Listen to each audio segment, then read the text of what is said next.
You know, the Valley of the Sun is really a particularly interesting place because so many things are new.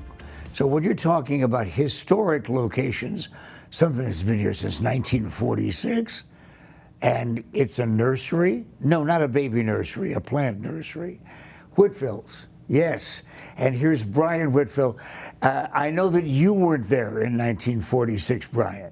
No, unfortunately I wasn't. But your grandparents were. My grandparents built the adobe house. They started right there in the property in 1946. And the property is located at? 824 East Glendale. You did that like you have a radio show of your own? Oh, I've been on the air a time or two. What do people in the nursery business know now that your grandparents didn't know about growing things in the valley? You know, the more difficult part is what we've lost. You know, my grandfather had an uncanny ability to grow things. You know, he was a chef as a trade and a farmer as a child. And he made a little whiskey a time or two. But whenever I came along, he could grow things for uncanny reasons that he would not explain, and different techniques and styles. So styles have changed. That we used to grow things in dirt, now we grow them in organic potting soils and those kind of things. And of course, popularity runs in cycles. You know, what's old is new and new is old. So we can have guys like me be on TV still.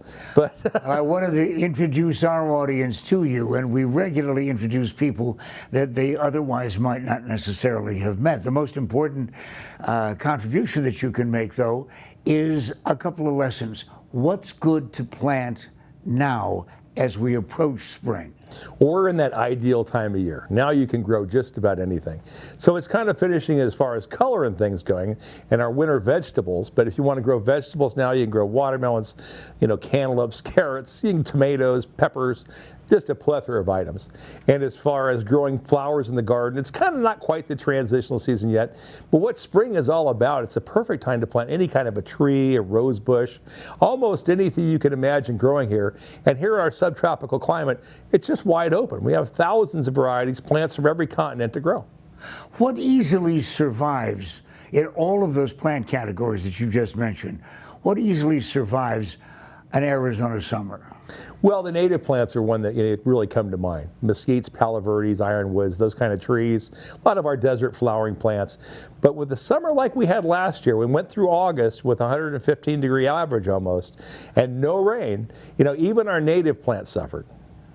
When I hear a term like annual, and even for an amateur like me, I know that that's a year-round plant, but I still don't understand how any of them can survive year-round when you're talking about Pat, that's kind of just backwards. Annuals are the ones that we plant seasonally because they only live a year. Perennials are the ones that can live for many generations. Okay, see, now this is one of the reasons why it is that my wife is the one who goes to the nursery. Like when she drops by Whitfield, then she wants to be able to pick out this and the bougainvillea, and she knows what that flower is and so on, with the help of your people. Well, and these beautiful ladies that we're married to keep us in line.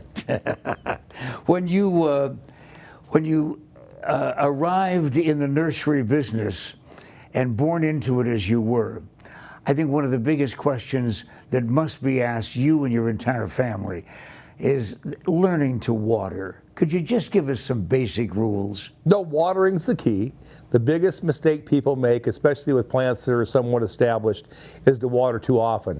The issue with water is our water here in the valley has a lot of salt in it, especially in the summertime. So when you want to water deeply for established plants, but not so often. You know, when you look at the irrigated yards around the valley, they get water once every 2 weeks. And an established yard, that's plenty often. And when we water, we want to put on a lot of water so it penetrates and goes deep, and let the soil dry out. All right, now is that also true of citrus trees? Exceedingly important with citrus. Citrus trees can take a lot of water in the summertime, but in the wintertime, if you overwater them, they yellow. You can have diseases and problems caused by overwatering. So frequency is not really the key. You don't want to put a drip system on and run it every day for an hour. If you run your drip system correctly, you run it enough to put water down to a depth of 2 or 3 feet once every couple weeks.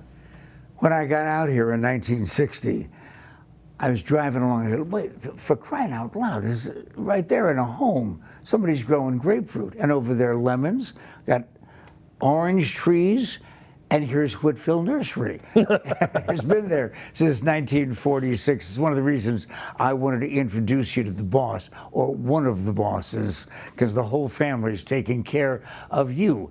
At what address? Well, our original store is at 824 East Glendale Avenue.